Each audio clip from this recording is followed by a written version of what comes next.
40 or across the 30-yard line directly to my seats.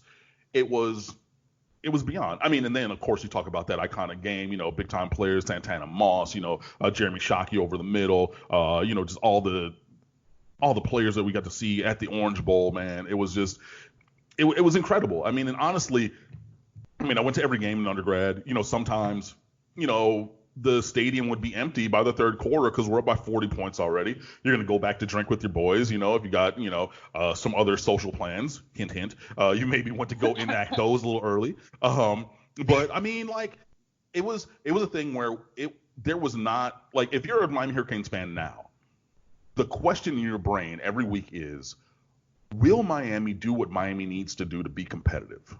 That's what you think every time they step on the field now. Then in 2000, it was, how much are we going to whoop these fools by? It was not a question of whether we were going to win or lose. It was, okay, is freshman Frank Gore going to go for 135 in the fourth quarter again, or is he going to get it in the third quarter? It was basically playing NCAA, the video game, on freshman level. Like, you're getting ridiculous player development because you're getting all the young guys in early. You're just showing out. You're looking for stats. Let's make sure that we have the starters get 7 touchdowns by the half so we can get out of here. It was all of that and more. It was the perfect storm. And like, I knew that we were great when I was there, but I didn't really know how great until a little bit later. I mean, the way that you describe it, because we've obviously talked, Cam, and I'm always jealous. Going forward to 2020, I remember last summer, I think it was on the Mark Rogers show, you predicted 10-2 because of the schedule and everything. And obviously we did not go 10-2. How are you feeling?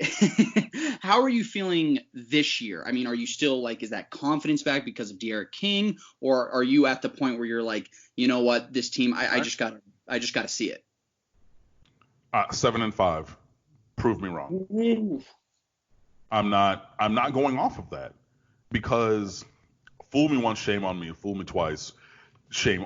Really not going to happen. But they have fooled me a couple of times, and I've always said it comes down to the teams.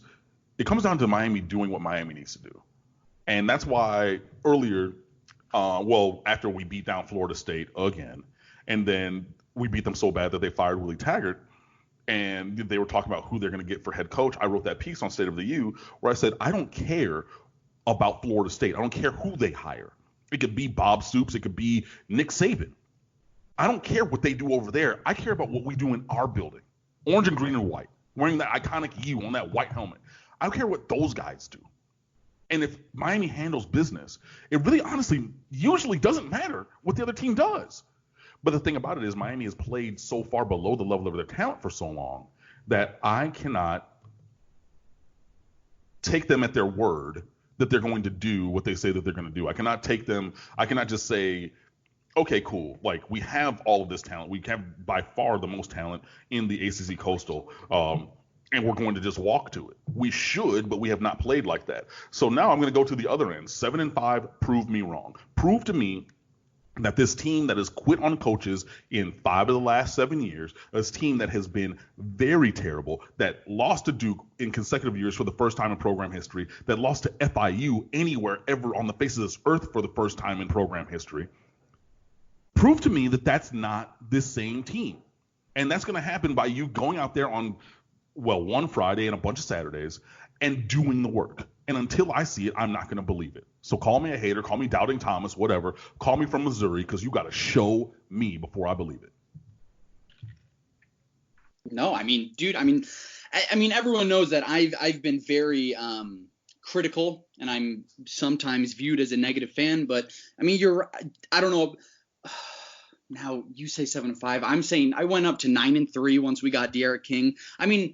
Where do you see those 5 losses? Obviously you got North Carolina. That's going to be tough. We're not. Look, we lost to teams that we've literally never lost to before last year. Show me a game on the schedule that's not a potential loss until this team goes and does what this team needs to do. And I know people are going to say, look, Cam, you're overreacting. You said 10-2 last year. They, didn't do that. 2018 wasn't great either. You're a little bit in your emotions. Cool, I'm an emotional guy. Prove to me that I should be invested in a 10-win Miami team, that I should realistically believe that that is possible. Yeah, well, I mean, you're right in in my brain, I can't really see us losing to UAB, but for the Temple game, that's a 9-win team. Temple, obviously we got their best player off of their roster.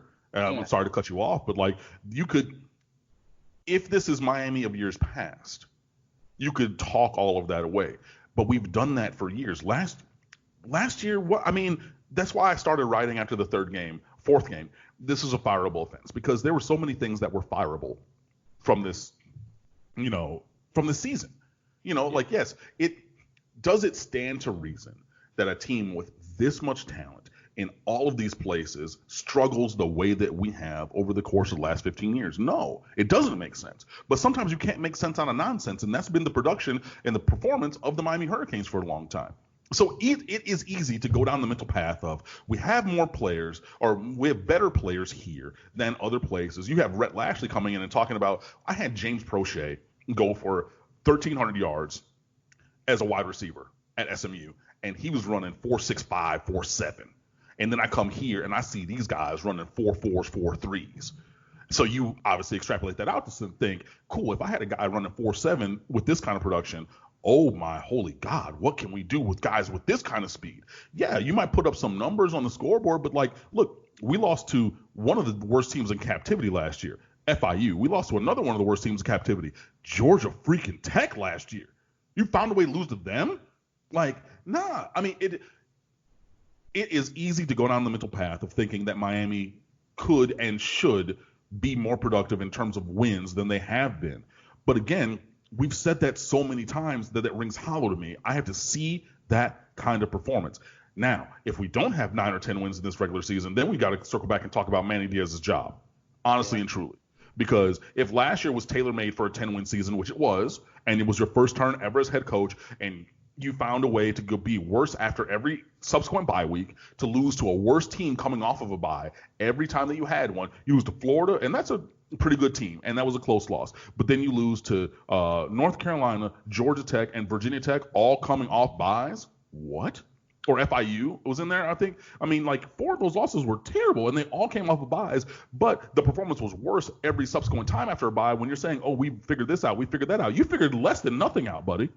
But now you come back again and have even more talent this year than last, and you have a proven quarterback, a proven offensive coordinator who was even doing numbers at Connecticut. Think about how hard that is on offense. And he comes down here and you have another 5-6 loss season. That's a conversation that we're going to have. Yeah. And I'm going to ask you a question. We had Justin, another writer from State of the U, on the other day. I asked him this. And I want to ask you this, Cam. Do you think Manny is that guy? Can he be the guy? We can talk about that forever. But do you think he is that guy? I think that this season's going to prove one way or the other on that. I think he has traits of being that guy. I think that his willingness to change course when needed, because obviously everybody saw that the offense, that wasn't working. No, we got to course correct now because the results are not supporting continuing this process. I appreciate the move for that. I appreciate the move to update the staff as appropriate. I like his forward-looking mentality as kind of optimism in the moment. But there's also the performance on the other side. So I get all the sound bites and things. He says the right things. It seems to me that he's made a move at the right time. We'll see if that move is right. But I think that the move to Rhett Lashley and Garen Justice as offensive line coach, that's going to tell the story of Manny Diaz's tenure. So either we get things going in a real good direction right now or nah. But I'm on the fence. I think that he has traits of being that guy. I need to see if the moves that he's made towards that end actually bear fruit. Well, I got one last question for you. So Marsh tells me that you're very knowledgeable when it comes to recruiting. So I've been wanting to know this answer. do you think the class that we put together after a horrible season, is that something that Manny can repeat, or do you think that kids will get the message? I'm gonna cut you off now. No, we're not gonna pull another top 15 class with another 6 and 7 year. You got the first year bump from a first year head coach, which everybody has written about as being a tangible thing, whether it's Bud Elliott, formerly with us at SB Nation, now at 247, whether it's other writers either at 247 or Rivals, even other guys in the SB Nation network.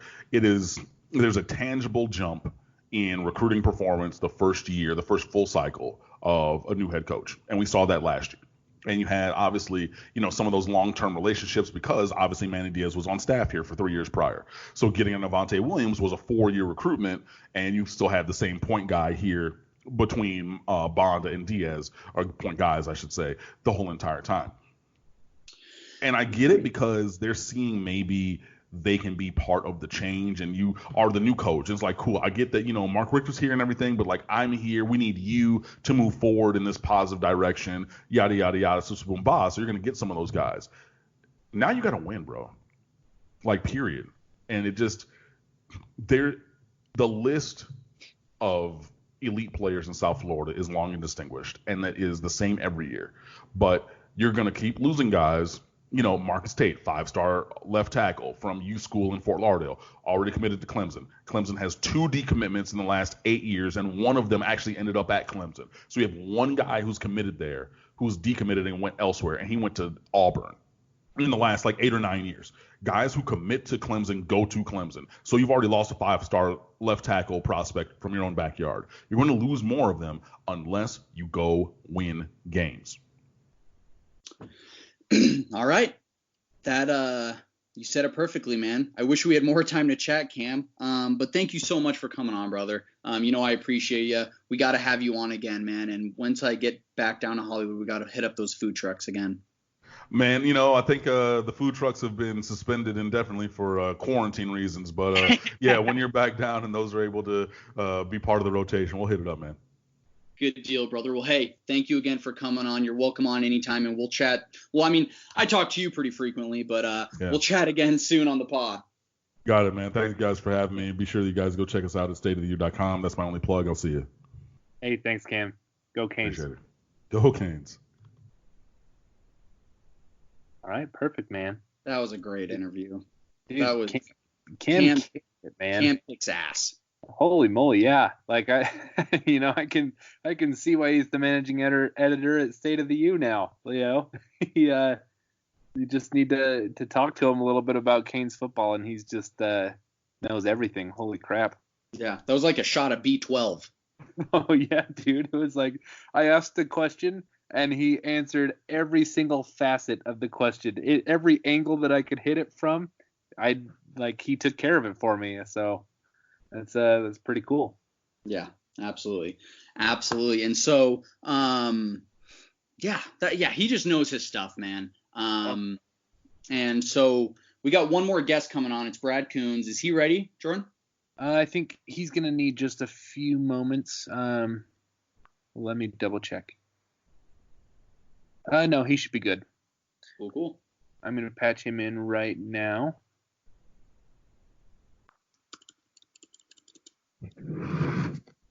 Hello? Hey, you there, Brad? Yeah, can you hear me? Yeah, we can hear you, man. How you doing? Okay, I'm great. How you doing? Good. So we're live here on Fours Up. Okay. Thanks for coming on, man. Hey, it's my pleasure. It's a great thing, man.